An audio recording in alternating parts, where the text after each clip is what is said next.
मुझे ये भी जुमला सुनाई दिया कि हनीफ कुरैशी वो जी और दोस्त नाल कोई इख्तिलाफ नहीं, पर वो आएगा तो अबू तालिब की शान जरूर बयान करेगा।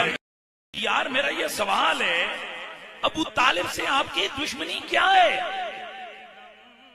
क्यों दुश्मन है अबू तालिब का?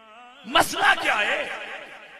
मेरी उतबा शेबा अबू जेल से दुश्मनी ये है, बल्कि सगा चाचा है मेरे नबी का अबू लहब, उससे दुश्मनी ये है कि मेरे नबी का दिल दुखाता रहा, मेरे नबी को सताता रहा, मेरे नबी पाक के साथ दुश्मनी करता रहा, इसलिए मेरी उससे दुश्मनी है। मैं आपसे पूछता हूं यार, मामी ये गल समझाओ, अबू तालिब नाल दुश्मनी क्यों है?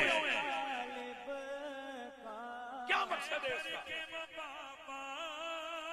कि जेड़ा बंदा दलील दी रोशनी में कहे जी अबू तालिब जिंदाबाद, तो कहते इंज इंज अखियां जियां वो जनाब वाला वो पोटा दांद नहीं जिस वेले उसने जूंटा विच जोड़ो तो वो जनाब दिहाड़ी सारी उस पिछो डंडे नाल कुटो, हल वाओ, तो दोपहरी जिस टाइम उस खोलो तो जड़ी उस वो रत्तियां अखियां कट के गुलटा मार दे।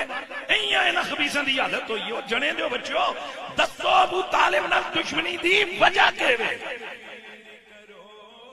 क्यों दुश्मनी करते हो?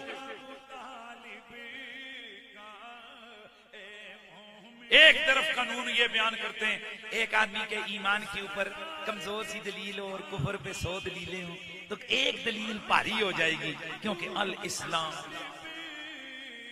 इस्लाम ही सुपर होता है। लिहाजा अगर किसी की कमजोर भी ईमान की दलील हो तो उसको मोमिन ही कहा जाएगा। माशाअल्लाह, मैं सदके जावा, ये जड़ियां 70 दलीलां ने समझ नहीं आ लिया।